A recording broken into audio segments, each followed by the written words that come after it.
All right, guys, we're on Numbers 12. Numbers 12. And Miriam and Aaron spoke against Moses because of the Ethiopian woman whom he had married, for he had married an Ethiopian woman. So this is the first time we're hearing about Miriam, which is his brother or cousin Aaron's wife. So Moses married an Ethiopian. Moses married an Ethiopian woman. Miriam introduced. Miriam, Aaron, wife. Moses marries Ethiopian woman. Whatever. Crazy, right? And they said, hath the Lord indeed spoken only by Moses? Hath he not spoken also by us? And the Lord heard it. Now the man Moses was very meek, above all the men which were upon the face of the earth. So Moses was meek, like humble, like kind of passive, you know. And the Lord spoke suddenly unto Moses and unto Aaron and unto Miriam, come out ye three unto the tabernacle of the congregation. And they three came out.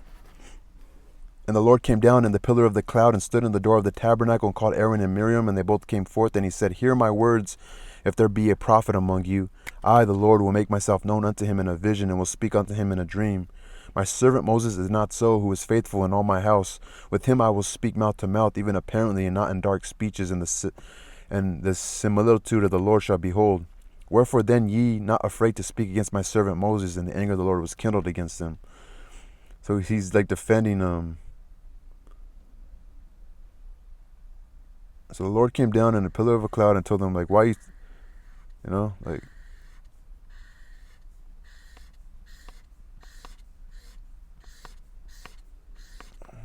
and the anger of the Lord was kindled against him, and he departed, and the cloud departed from off the tabernacle, and behold, Miriam became leprous, white as snow. And Aaron looked upon Miriam, and behold, she was leprous. And Aaron said unto Moses, alas, my Lord, I beseech thee, lay not the sin upon us, wherein we have done foolishly, and wherein we have sinned. Let her not be as one dead, of whom the flesh is half consumed, when he cometh out of his mother's womb. And Moses cried unto the Lord, saying, heal her now, O God, I beseech thee. So they're talking shit to Moses, but he's meek, and they're like kind of bullying him, and the Lord comes. And the Lord said unto Moses, if her father had but spat in her face, should she not be ashamed 7 days? Let her be shut out from the camp 7 days, and after that let her be received in again. And Miriam was shut out from the camp 7 days, and the people journeyed not till Miriam was brought in again. And afterward the people removed from Hazeroth and pitched in the wilderness of Paran. So Hazeron, they went to Paran. So she was shut out 7 days. That's interesting. They're like, it's, you know, I don't know if you guys know this, but the Church of the Jehovah's Witness, they do that to people.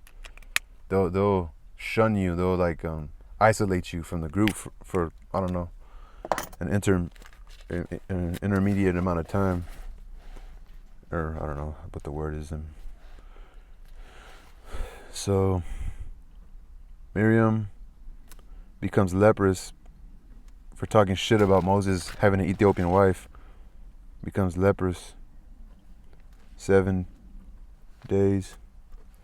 God says, hey, if her dad would have spit on her, she would have been in shame for about a week, right? So, hey,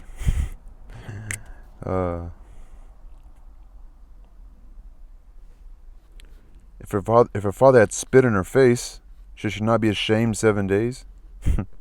God's pretty much saying, I spit in her face. I turned her white and leprous. Let's go back to the miracle of number 11. Quails, a bunch of birds came from the sky. That is a supernatural thing, right? Quails fell from the sky. Numbers 11. Quails come from the sky. Peace, y'all. Quails.